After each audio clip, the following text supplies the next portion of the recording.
Hey everyone, how's it going? Welcome to another video. So today we are looking at my top 10 Pioneer and Explorer cards from March of the Machine, which is of course the new set that's coming out in a few days. Now, for those of you who are new to the channel, I know these top 10 videos often get quite a bit more attention, so welcome. So normally I play Explorer videos, so if you are interested in that kind of content, then please consider subscribing. But in this video, I'm going to take a look through my picks for what are going to be the most impactful cards in the new set for the Pioneer and Explorer format. So this is a combination of cards which I think are powerful, cards I've seen other people talking about, and then maybe one or two speculative cards, maybe it's good, maybe it's bad, who's to say, well, only time will tell, etc., assorted other cliches. So, I should say at the outset, this is a very difficult set to evaluate, and the main reason is that we have an entirely new card type. So we have battles, which are, completely new to the game. No one has ever played with them before outside of the people who do the testing, so we don't know how they're going to play, how powerful are they going to be, how important is it going to be that you attack down the battle rather than attacking your opponent? Is it always worth it to get the other side of the card? Does it have to stand on its own as just a kind of pseudo sorcery effect? Is does the front side have to be powerful enough on its own without needing to attack it down? How do you evaluate it compared to a planeswalker? What does your opponent do in terms of defending it? How much do they care about defending it? We don't know any of that yet, so it has been hard to evaluate. So I have perhaps not included as many battles here as they might deserve. We'll see how they play. So let's get into it. First, I should add the disclaimer that I'm not evaluating either of the cards which are new to Explorer but already exist in Pioneer, so specifically Monastery Mentor and Stoke the Flames. Now, these are both good cards, they're powerful cards. Neither of them say a huge amount of play in Pioneer. I'm going to be interested to see what impact they have on Explorer. I mean, Mentor is an absolute all-star in Vintage, restricted in Vintage, so it has a different impact on different formats. So we will see. I'm looking forward to being able to play with them in Explorer. I think they're great additions to the format, but I'm not going to talk about them here because they are already legal in Pioneer, having been printed in previous sets which aren't yet on Arena. So just to get that out of the way straight away. And then let's take a look at some of my honourable mentions. So these are cards which I think are good, but didn't quite make it into my top 10. So the first one we have is Invasion of Mercadia, which is a battle that costs 1 and a red, and when it enters the battlefield, you may discard a card. If you do, draw 2 cards, and it has 4 defense. And if you do flip it, you get the Chiron Flamewright, which is a 3/3 Goblin Spell Shaper, which has an ability of 2 and a red, tap, discard a card, create 2/1/1 blue and red elemental creature tokens. Creatures you control get +1/+0 and gain haste until end of turn. So the reason I've put this in is that the front side is an effect that already exists in Explorer. So it is the 2 mana discard a card to draw 2. So there was a card that did that in Brothers War that played, I think, a lot more powerfully than people realised at the time. So that has seen play in a variety of decks, particularly decks that use Fires of Invention and Enigmatic Incarnation, because you can use its effect, sacrifice it as an enchantment to go and get another a creature. So this doesn't quite do the same thing, obviously being a battle, but you do get the backside of it, and which is an interesting effect. Discarding cards to create creatures has always been something that's seen play. So yeah, it's a card which I'm interested in purely because I think the front side is already playable. And then we have a sideboard all-star next, which is Change the Equation. So that is a 1 and a blue for an instant that says choose 1, counter target spell with mana value 2 or less, or counter target red or green spell with mana value 6 or less. And I think this is pretty almost much just a straight upgrade from Aethergust. Not only does it have some effect against cards which aren't red or green, which Aethergust doesn't, but it also just gets rid of it entirely rather than having to choose the top or the bottom. Now, it can't interact with permanents in the same way that Aethergust can, so that is a downside, but I think in general, this is a pretty much a straight upgrade, and against decks like Mono Green, it can counter anything they're trying to do, and I think is going to be a very valuable sideboard card. And then the next one is the Kenra Spellseer, so that is 1 and a red for a 2/2 Jackal Warrior with Trample and Prowess, and you can pay 3 and a Phyrexian blue, so that's 1 blue mana or 2 life to transform it, activate only as a sorcery, and it turns into the Gitaxian Spellstalker. And I'm a sucker for a keyword soup card, so this is a 3/3 Phyrexian Jackal that has Trample, Ward 2, Prowess, and Prowess, so it has sort of double prowess. So I don't think this is a massively powerful card, but I'm super interested to see if you can flip it over. You know, that sort of combination of Trample, Ward 2, and double prowess in a Spellslinger deck. I mean, tempting. Tempting. I'm gonna may have to try it out, even though I'm not sure it's the front side is basically just a bear, but it's a bear with keywords. So, let's see what happens. Then the next one we have is Wrenn and Realmbreaker. So this one has caused a lot of chatter on the interwebs. So it's a 1 and 2 green mana for a 4 loyalty legendary planeswalker. Has the static ability of lands you control have tap to add 1 mana of any color. +1 up to 1 target land you control becomes a 3/3 elemental creature with vigilance, hexproof, and haste until your next turn. It's still a land. -2 mill 3 cards. You may put a permanent card from among the mill cards into your hand, and -7 you get an emblem with you may play lands and permanent spells from your graveyards. So this is a difficult planeswalker to evaluate.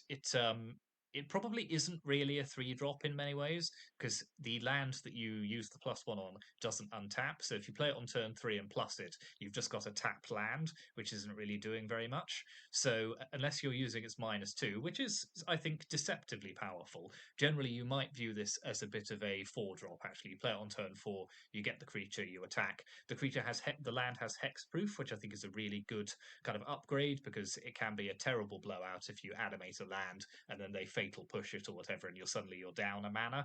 Also, it's a good protection for if you're doing sort of transmogrify effects. If the creature you're targeting has hexproof, then that just makes it so much easier, and your opponent just can't sort of kill it from under you. So I think there is a lot of game here. It's a very hard one to evaluate. I think it's either going to break things or it's going to do nothing at all. So I put it in the honourable mentions, just because I think it's one to keep an eye on, even if I'm not sure at this point how much play it's going to see. And then our other honourable mentions are Pylon, which is a 3 and black mana for an instant, which has Convoke, and it says destroy target creature or planeswalker, Surveil 2. So at its current rate, 4 mana, on the face of it, that's not particularly good in kind of like 2023 Magic as a removal spell. If you could Convoke this for one with 1 or 2 creatures, however, suddenly it's costing you 2 mana to destroy any creature in Planeswalker and getting that Surveil 2. And Surveil 2 is actually quite a lot. It's almost like drawing a card. So I think there's something there as well. You might see that. And then the next one is Invasion of Tarkir. So that's another battle. So that's 1 and a red. When it enters the battlefield, you may reveal any number of dragon cards from your hand. When you do, it deals X +2 damage to any other target, where X is the number of cards revealed this way, and it has 5 defense. And if you flip it, it becomes the Defiant Thundermaw, which is a 4/4 with flying and trample, and whenever a dragon you control attacks, it deals 2 damage to any target. So the way I've evaluated this is essentially to view it as, imagine you don't actually have any other dragons, and then it's a 2 mana shock, which isn't great, but it is a removal spell, and all removal is generally pretty good. And if you can ever turn it into the Defiant Thundermaw, that does seem very powerful. The flying 4/4 that can shock any target whenever it attacks. It's kind of making up for the damage that you've invested into the siege. So there is something there. I think worth trying out in a red deck as well, because if you can get the dragons attacking, I think you're very swiftly going to close out the game. And then our second to last one is Rona, Herald of Invasion. So that is a 1 and 1 blue mana for a legendary human wizard. It's a 1/3. Whenever you cast a legendary spell, you can untap it. You can tap it to draw a card and discard a card. So it's kind of a classic Merfolk Looter effect. So I think generally, actually, that's pretty good by itself. And then you can pay 1 and a Phyrexian black mana to transform it as a sorcery.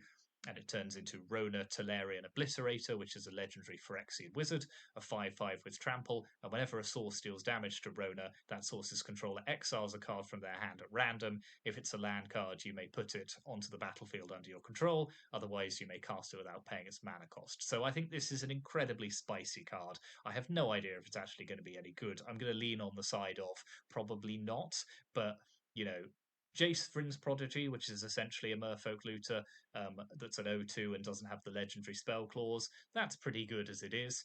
This is just a way of drawing cards and discarding a card, which, is always helpful in sort of control decks or blue-black decks. And then if you do turn it into Rona Tolarian Obliterator, then you can have a great deal of fun either damaging it yourself and getting to play cards for free or stealing your opponent's things. So I think, it's going to be a hell of a jank card, but I'm looking forward to giving it a go, just to seeing what kind of crazy things we can steal from our opponent's hand. You can also set it up so that you have like one, really expensive splashy spell left in your hand, and then you damage this, and you just play it for free. Which is obviously an incredibly kind of janky setup that probably won't work, but do you know what? We're all about trying things. So I'm excited about this card. It just reads really fun, even if it's maybe not the most powerful card in the set. And then the final honourable mention is the Fairy Mastermind, which is the World Championship card, and that is a 1/1 blue mana for a 2/1 Fairy Rogue with flash and flying. So it's already sort of great rate. And whenever an opponent draws their second card each turn, you draw a card, and you can pay 3 and a blue for each player draws a card. So I think this is going to be great. You flash it in when your opponent's about to use a draw spell, you draw a card. Suddenly it's a 2/1 with flash and flying that's drawn you a card. That's brilliant already. And then you can, if the game goes long, use its activated ability to kind of get card advantage on your opponent if you use it in their turn. So that is the honourable mentions. So let's move on to the full list itself.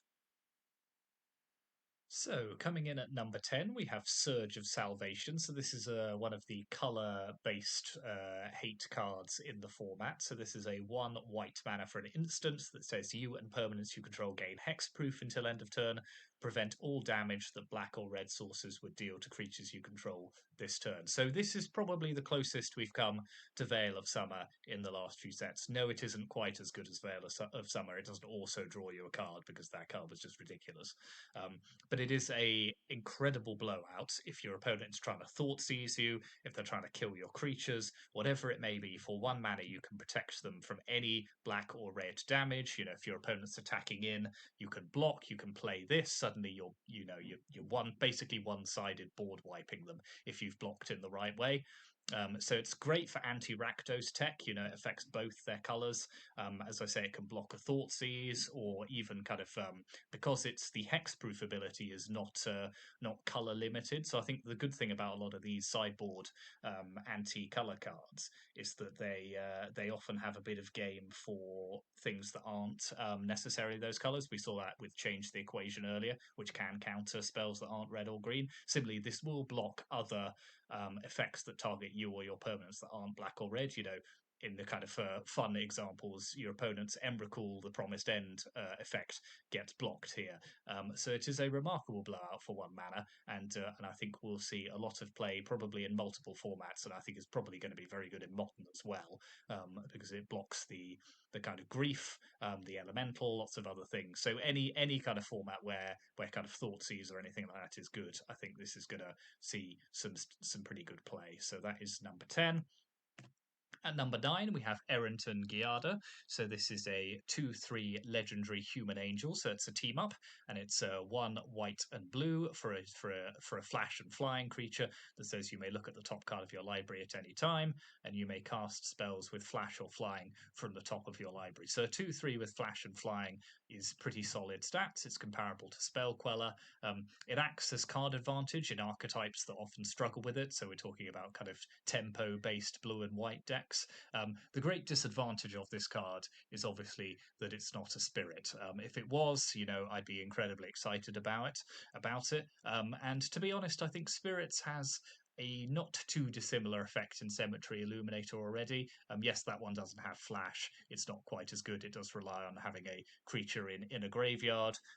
But I think potentially this could see play in the Angels deck. I mean, is it good enough to create Bant Angels instead of Selesnya Angels? I think that's worse. That's definitely something I'm going to try out. Is do you splash blue for this in the same way that Spirit splashes green for Collected Company? And is being able to play basically all of your creatures creatures from the top of your library good enough to potentially see play in what is already a very powerful deck. I think it might be, and I'm looking forward to trying that out. So yeah, number 9 gets that card. Number 8, we have the Dusk Legion Duelist. So that is 1 and a white for a 2/2 vampire soldier with vigilance. And whenever 1 or more +1/+1 counters are put on it, you draw a card. This ability triggers only once each turn. So this is a competitively costed card draw engine in white. Now we've seen white getting a lot more card draw recently. I think they finally kind of relented and have put this on a number of cards. But this is one of the most powerful um, examples of that we've seen. You can potentially draw an additional card each turn. It combos well with other cards which are good in the format. So Luminarch Aspirant is obviously great. If you have an Aspirant, you play this, you put a counter on it, you immediately draw a card. That's some great card advantage you've got going on there. Sorin Imperious Bloodlord being a vampire. Similarly, you can put a +1/+1 counter on this with that +1. So the great disadvantage to this card is obviously that it's not a human, and I think it's very deliberately not a human, because if it interacted with cards like Thalia's Lieutenant, it would be incredibly good. I still think it's really good. I still think it has a home somewhere. It's not necessarily in mono white humans, but who knows, it might be good enough anyway to see play in that deck. But a kind of mono white go wide deck, Luminarch Aspirants, maybe the black white vampires deck. There's definitely something here, and card draw in white is obviously always great and worth paying attention to. Number 7. So we have Polukranos Reborn, which is a legendary Hydra for green, green, green. It's a 4/5 with reach, and it has 6 and a 1 white Phyrexian mana to transform it, and it becomes Polukranos Engine of Ruin, which is a 6/6 Phyrexian Hydra with reach and lifelink, and whenever it or another non-token Hydra you control dies, you create a 3/3 green and white Hydra token with reach and a 3/3 green and white Hydra token with lifelink. So the front side is very competitively costed stats in mono green, so a 4/5 for 3 mana. Also has reach as potential upside. There's a lot of angels and spirits running around in Explorer at the moment, so that's worth paying attention to. It can be fetched with Collected Company and basically can be pretty easily flipped into its other form if you're playing Nykthos. So I think this does slot in quite nicely into mono green Devotion. Does it replace the old growth troll? That I'm not so sure about. That card has kind of other game, which I think makes it a very good choice. But you might run 2, maybe 3 of this as well. And particularly, I think I'm going to look to try this in mono green Stompy, as I say, because it can be got with Collected Company. And yes, if you do flip it, obviously the backside does a kind of worm coil impression. It's pretty much worm coil engine, which is obviously an insanely powerful card. So yeah, getting to that side is going to be great. And also the marginal upside of it does affect other Hydras you control, and there are other Hydras in the format. If you say, for example, have a Shivan Devastator, you've got Polukranos Engine of Ruin. You can play the Shivan Devastator for naught. It immediately dies, and you get 2 Phyrexian Hydra tokens for basically 1 mana. So that may be a potentially fun thing that you could look at doing. Is Hydra tribal something that might be viable as a result of Polukranos? Certainly worth a go, because that worm coil engine-esque effect is very, very good. And then number 6, we have a personal favourite of mine in the set, and that is the Knight-Errant of Eos. So that is 4 and a white for a human knight that's a 4/4, and it has Convoke. When it enters the battlefield, you look at the top 6 cards of your library. You may reveal up to 2 cards with mana value X or less from among them, where X is the number of creatures that convoked Knight-Errant of Eos. Put those cards into your hand, then shuffle. So I think this is a remarkably good top end for mono white humans. It's not dissimilar in its effect to Venerated Loxodon, which gave all of the creatures that convoked it +1/+1 counters. I think this is better because it is card draw, and you can imagine in a mono white human shell, turn 1 you play a 1-drop, you play a 2-drop, turn 3 you convoke them both, you play this, it's a 4/4, you draw 2 cards, because essentially looking at the top 6 and picking 2 creatures with mana value 2 or less in something like mono white humans, you're almost always gonna hit. So I think there is something to that. You've basically not expended any resources in terms of cards to have a really significant board presence. It does struggle on an empty board. If it is just like your opponent's Wrathed You top deck this. It's not necessarily great, but it is a 4/4. It does put some presence on the board. It's a powerful threat to rebuild. I think there's something here, and I'm excited to try it out in a sort of mono white or any kind of go wide deck where you can potentially convoke 2-3 creatures, get it down for cheap, draw 2 cards, keep going. There's something there. So let's see how that one plays in. Comes in at number 6. At number 5, we have the mummy herself. We have Elesh Norn. No title in this set for the Praetors, so that is 2 and 2 white for a 3/5 legendary Phyrexian Praetor with Vigilance. It says whenever a source an opponent controls deals damage to you or a permanent you control, that source's controller loses 2 life unless they pay 1, and you can pay 2 and a white and sacrifice 3 other creatures to exile Elesh Norn, then return it to the battlefield transformed under its owner's control. Activate only as a sorcery, and then it's Saga side. All of the Praetors flip into Sagas. Is the Argent Etchings, the first chapter of which is Incubate 2 5 times, then transform all Incubate tokens you control. So realistically, you get 5 2/2 creature tokens. The second chapter is creatures you control get +1/+1 and gain double strike until end of turn. And then chapter 3 is destroy all other permanents except for artifacts, lands, and Phyrexians. Exile the Argent Etchings, then return it to the battlefield face up, so it comes back as Elesh Norn. So the front side is okay. It's a decent rate. It's not great. 3/5 for 4 with Vigilance is okay, but it's got a decent prison ability. It will drain your opponent out. Sometimes it will be frustrating for them to have to pay 2 every time they try and do damage to a pay 1 rather, every time they try and do damage to you or a creature you control. And it's reasonably easy to set up to transform if you have other creatures on the battlefield. What you will need to be wary of is if you pay the activated cost, sacrifice 3 creatures, and then they kill it in response, you have suffered a quite significant blowout there. So keep an eye on that. So that may kind of hold it back a little bit.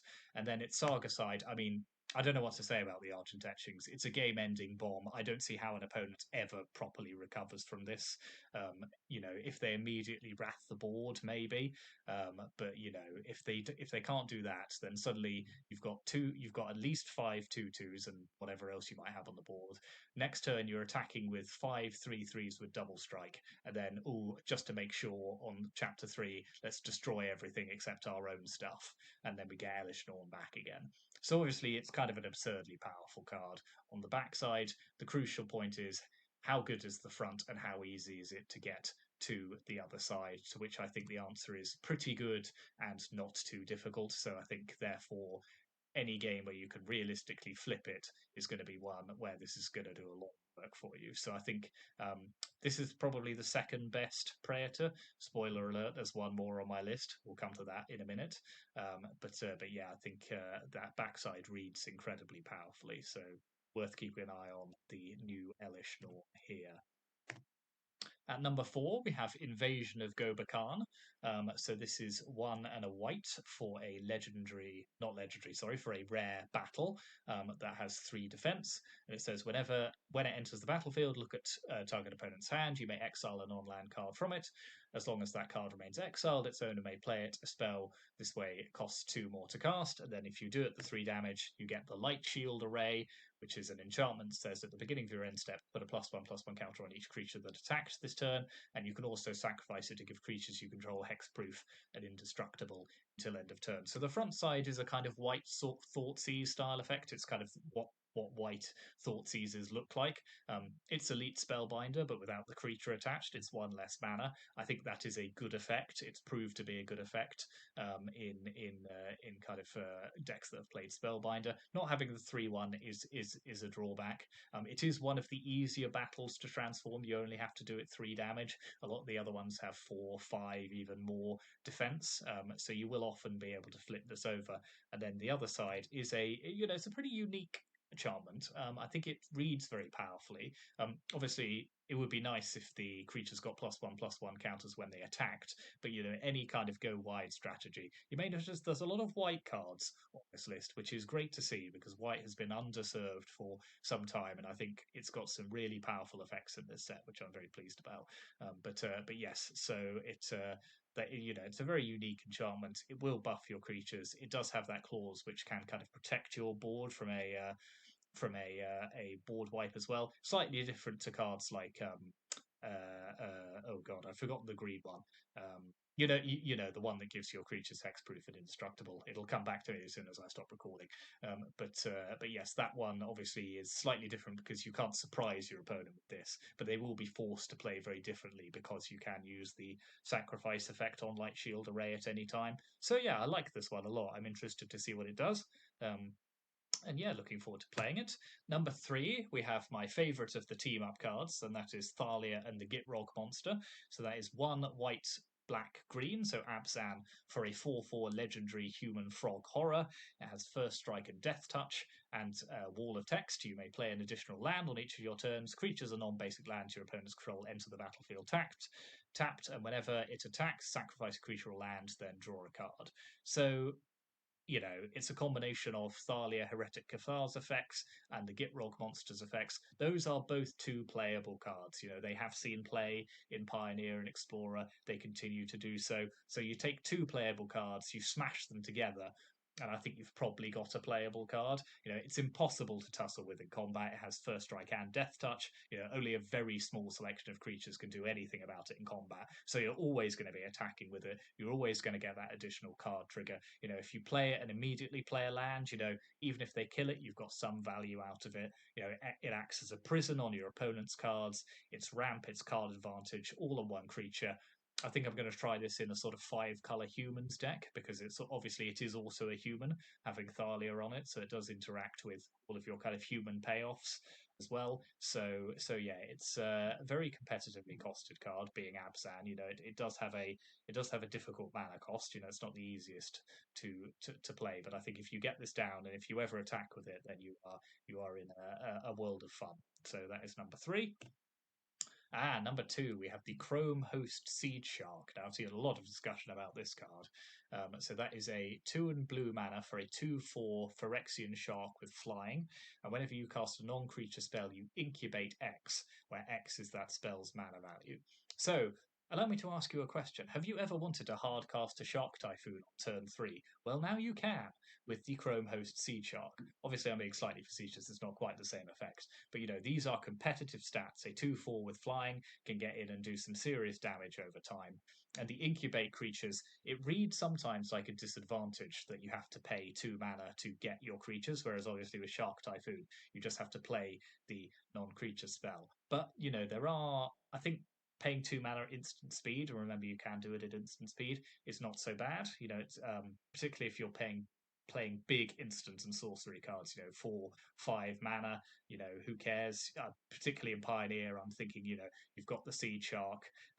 You then play a Treasure Cruise. You've got an 8/8 incubated creature waiting to come out and just bop your opponent in the face.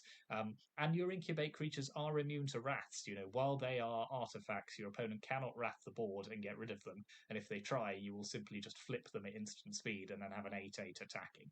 So yeah, this card is very, very good. I'm sure it's very good, and I'm interested to try it out in sort of spell slinger decks that play big instant and sorcery splashy cards. Even planeswalkers. Think about playing a Teferi Hero of Dominaria. You get a 5 incubated creature. You plus Teferi, you untap the 2 lands, and that 2 lands you could then use at the end of their turn to potentially transform the incubator. So yeah, there's a lot going on here, and I like it a lot. So number 1. And let's get some controversy in here because I have seen a lot of discussion of this card. Some people saying it's broken, some people saying it's unplayable. So I figured let's stick our neck out, let's come down on one side of that debate or other. And my number 1 is Urabrask, the Praetor, the Heretic Praetor. So that is a 4/4 for 2 and 2 red. It's a legendary Phyrexian Praetor. It has first strike, and whenever you cast an instant or sorcery spell, it deals 1 damage to target opponent, and you add a red mana, and you can pay 1 red and exile it and return it to the battlefield transformed, and activate only as a sorcery and only if you've cast 3 or more instant and or sorcery spells this turn, and it comes back as the Great Work, which is a saga, the first chapter of which says deal 3 damage to target opponent and each creature they control. The second chapter is create 3 treasure tokens, and the third chapter is until end of turn, you may cast instant and sorcery spells from any graveyard. If a spell cast this way will be put into a graveyard, exile it instead, exile the Great Work, and return it to the battlefield as Urabrask. So the front side is pretty competitively costed compared to the other Urabrasks that we've had. You know, a 4/4 with first strike for 4 mana that also has a kind of gutter snipe effect that acts as its own engine. You know, if you play a red spell, you know, a shock, whatever it may be, suddenly, you know, this has done 1 additional damage to your opponent, and you've got another red mana. You can play another spell. And I think in Spellslinger decks, you know, even when you're kind of playing the blue cantrips, you know, if you're playing an Impulse, then yes, this is still discounting that even if the red can't be used for the blue mana itself. And it's by far the easiest Praetor to flip to its Saga side. If you think it isn't, allow me to introduce you to a card named Arclight Phoenix. Nobody thought that card was good until it absolutely broke some things. So this is going to flip relatively easily, and then this side is obviously great. You know, you've got Pseudo Wrath for the first chapter. That's going to take out a lot of your opponent's board. The treasure tokens are fine, but then the third chapter allowing you to cast instants and sorceries from any graveyard, including your opponents, using the treasure that you've created to cast their spells if they're not playing the same colours as you. It will wreck opponents, and it will often flip more than once in a game. And I think that's the great thing about this, is that, you know, you can chain together turns where you are going to play this. You are instantly going to flip it, and then when it comes back again, you are going to use the spells that you can cast from the graveyard, because remember, that trigger goes on the stack, and then Urabrask comes back. You can then use that to fuel another flip of the Great Work. So, you know, that may be Magical Christmas Land. Maybe I'm going too far out here, but I think this card is either going to break a whole load of things, are going to need to be banned, or it's going to see no play at all. So what better card to go for our number 1, because we may as well come down on one side of that debate or another, and I think this card is cracked. So let's see how it plays. I'm massively looking forward to playing it. So that is my top 10. Thank you very much for sticking around, and let me know in the comments if you disagree with me, because of course you do. You know, this is all about what people think. So tell me where you think I've gone wrong, what other cards you're excited for, which ones have I included that you think are actually terrible, and yeah, let's get a bit of a discussion going. And thank you very much, and I will see you for some more gameplay videos very soon.